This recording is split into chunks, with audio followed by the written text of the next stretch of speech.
Assalamualaikum warahmatullahi wabarakatuh.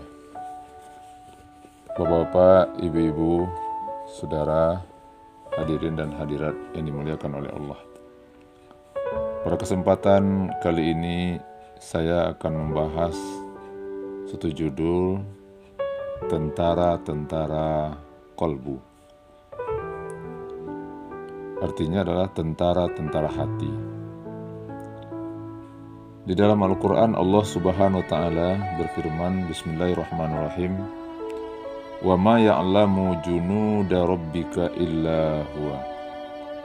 Dan tidak ada yang mengetahui tentara Tuhanmu selain Dia sendiri. Surat Al-Mudaththir ayat 31. Allah yang Maha Suci mempunyai tentara-tentara yang dikerahkan di dalam hati kita ini. Ruh dan alam-alam lainnya. Kita tidak mengetahui hakikat dan jumlahnya secara terperinci, kecuali Allah sendiri. Hati mempunyai dua pasukan, yaitu pasukan yang dapat dilihat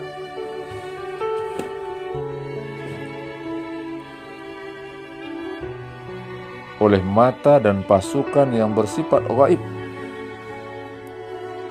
hanya dapat dilihat oleh pandangan kolbu itu sendiri.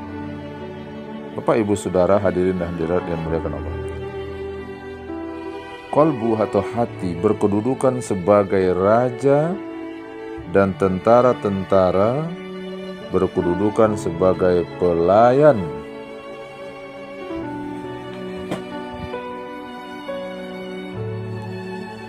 Apa maksudnya? Bahwa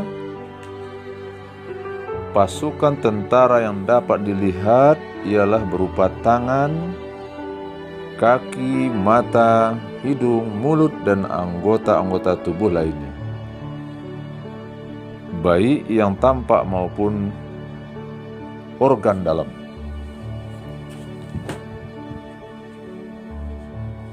Bapak, ibu, saudara, hadirin dan hadirat yang dimuliakan oleh Allah. Sesungguhnya semua itu merupakan pelayan yang patuh atas perintah kolbu. Kolbu memerintahkan sejumlah organ tubuh dan mengulang-ulangnya. Semua anggota tubuh diciptakan secara tabiat untuk patuh terhadap kolbu dan tidak akan menyalahi perintahnya, sekalipun jika kolbu menyuruh mata terbuka, pasti mata itu akan terbuka. Jika kolbu menghendaki kaki bergerak, pasti kedua kaki akan melangkah berjalan.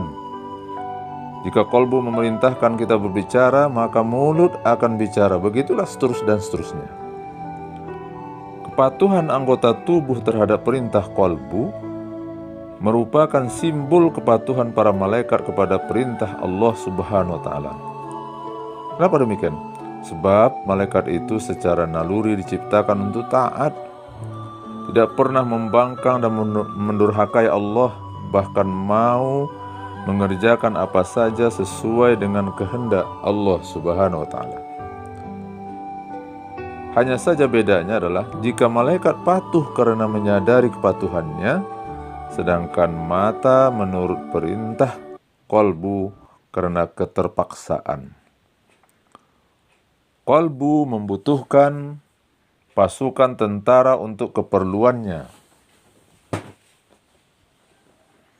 Saya ulang, kolbu membutuhkan pasukan tentara untuk keperluannya sebagai kendaraan dalam mengarungi perjalanan jauh.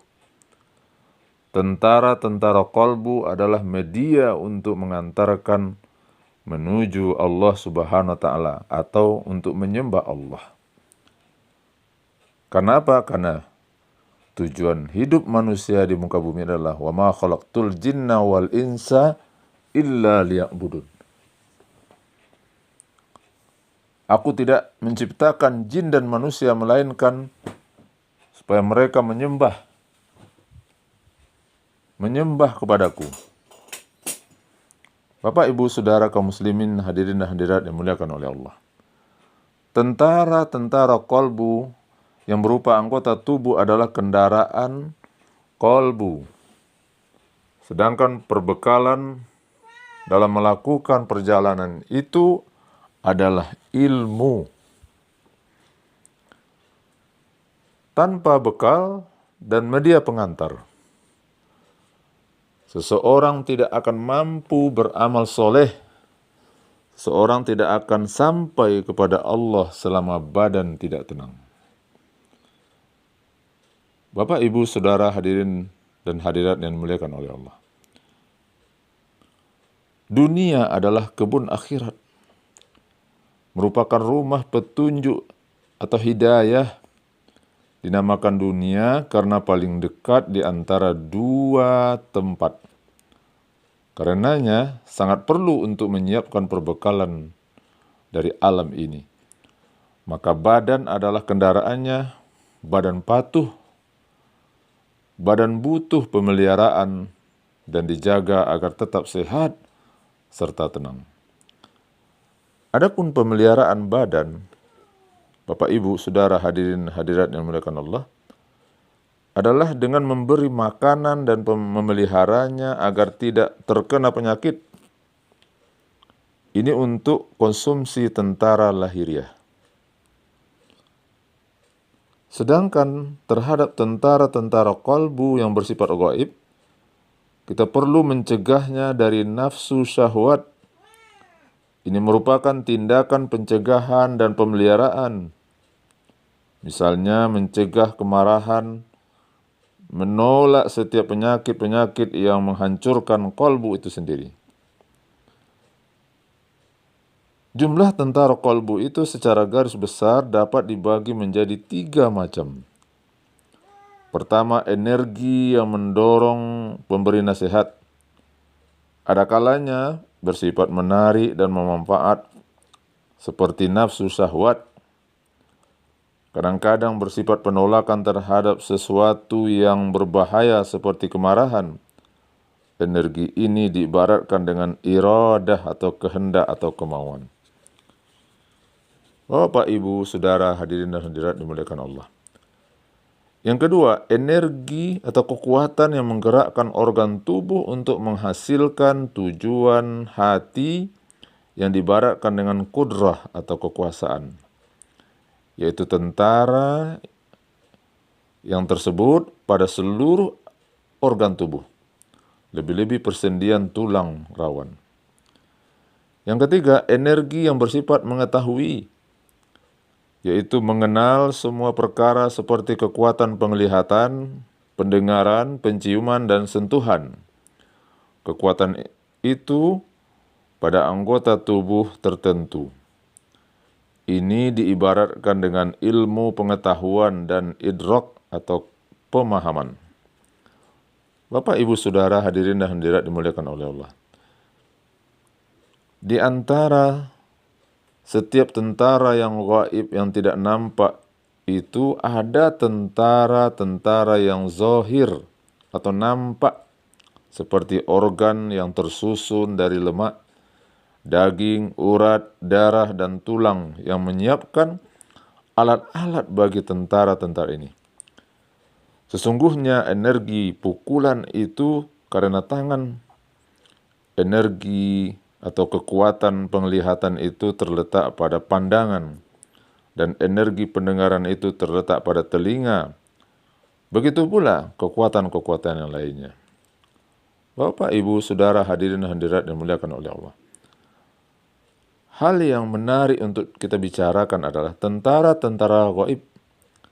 Panca indera atau indera kelima termasuk tentara gaib karena ada tetapi tidak nampak. Panca indera ini berhubungan dengan rasa. Umpamanya, potensi merasakan asin, asam, manis, panas, dan sebagainya, ini disebut sebagai kesan yang tertinggal. Manusia melihat sesuatu itu melalui matanya. sesuatu itu ditangkap oleh mata, meskipun setelah itu mata dipejamkan, namun yang tertangkap itu masih terkesan atau membekas. Ada yang mengistilahkan hasil dari tangkapan mata itu adalah khayalan. Tentara gaib sangat berpesan dan sangat berperan untuk menghafal bentuk, warna, posisi yang pernah ditangkap oleh mata. Lalu ada pasukan tentara lain.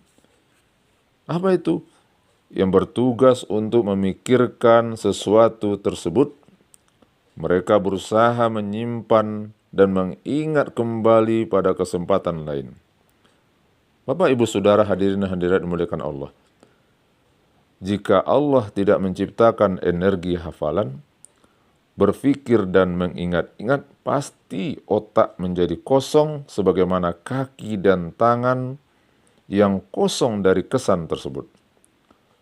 Maka energi tersebut merupakan tentara gaib yang tempatnya sangat tersembunyi. Ini adalah bagian-bagian dari kolbu. Semoga bermanfaat.